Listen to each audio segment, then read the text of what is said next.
আসসালামু আলাইকুম। সম্মানিত দর্শক, আজকে আমরা এক ভাইয়ের সাথে কথা বলবো। ভাইয়ের নাম হচ্ছে, যদিও তিনি তার পরিচয়টা দিয়ে কথা বলবেন। তো আসলে এই ভাই মূলত আমাদের একজন সহকর্মী। সে তার বাড়ি হচ্ছে কুয়াকাটায়। সে মূলত যেটা করছিল, সে এক রোগীকে আমাদের ডায়াবেটিক্সের প্রোডাক্টটা দিয়েছিল। তো আমরা ভাইয়ের মুখ থেকে শুনবো যে আসলে সে যে রোগীকে ডায়াবেটিক্সের প্রোডাক্টটা দিয়েছে, আজকেও একটা ডায়াবেটিক্সের কোটা সে নিতে আসে।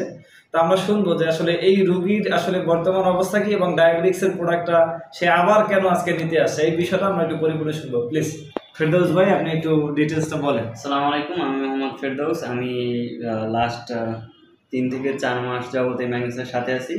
তো আমি কাজ করা যখন শুরু করি তখন স্যার আমাকে বলে যে আপনাদের কাজ শুধু হলো যে আমাদের প্রোডাক্টটা প্রথম কাউকে দেওয়া, পরে সে নিজেই আমাদের প্রোডাক্ট নেবে, মানে আপনারা কোনো মার্কেটিং বা কিছুই করা হবে না, কারণ আমাদের প্রোডাক্ট ভালো।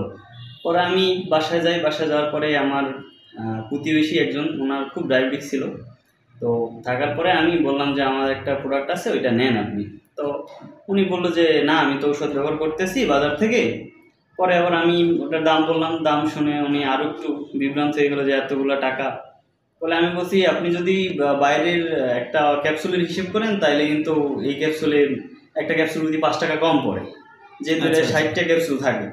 তো উনি পরে বললো কি আচ্ছা দেখি। পরে আমি আবার ওনার বাসায় গেছি, যাওয়ার পরে বলছি যে আমাদের ওষুধটা নেন, ভালো হইবে, আমি আপনার জন্য নিছি, এখন টাকা দেওয়া লাগবে, আপনি খাওয়ার পরে যদি ভালো বুঝেন তাহলে আমার টাকা দিয়ে নেন, টাকা দরকার নেই।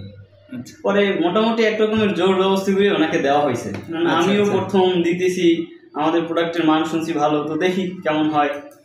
তো দিলাম, এরপরে আমি দিছি, উনি আমাকে টাকা দেয় নাই, উনি কিছুদিন খাইছে, মানে খাওয়ার পরও উনি 2 দিনের ভিতরে আমাকে টাকা দিয়ে দিয়েছে, যেহেতু শুনছে আমি প্রথম কাজ শুরু করছি। তো চিন্তা করলো যে টাকাটা বাজারে দিয়ে দিছে।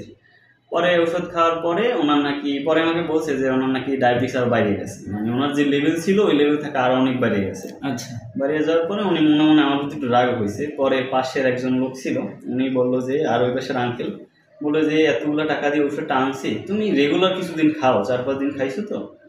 পরে উনি 8 থেকে 10 দিন যে এগুলা কন্টিনিউ করলো, এরপরে ওনার আস্তে আস্তে একেবারে লেভেল আসে, এখন একেবারে নিউটন, উনি সাথে সাথে সব খাবার দাবার খাইতে পারতেছে।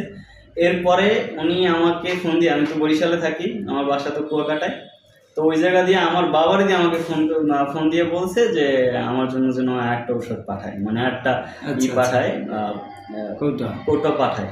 পরে আমি একটা কৌটো পাঠাই দিছি। এইবার আবার এই যে কিছুদিন ওটা মনে হয় শেষ হয়ে গেছে, আমার আবার আব্বু ফোন দিছে যে তোর ওই আঙ্কেল আসছিল, আর একটা কৌটা নিয়ে আসিস, তো আমি বাসায় যাবো কিছুদিনের ভিতরে। তো এই জন্য আবার আজকে আসলাম কৌটা নিতে। উনি রেগুলার, মানে এখন আর বাইরের ওষুধ নিতেছে না, আমাদের এটাই নিতেছে, আর আলহামদুলিল্লাহ আগের থেকে অনেকটা ভালো। যাক, শুক্রিয়া।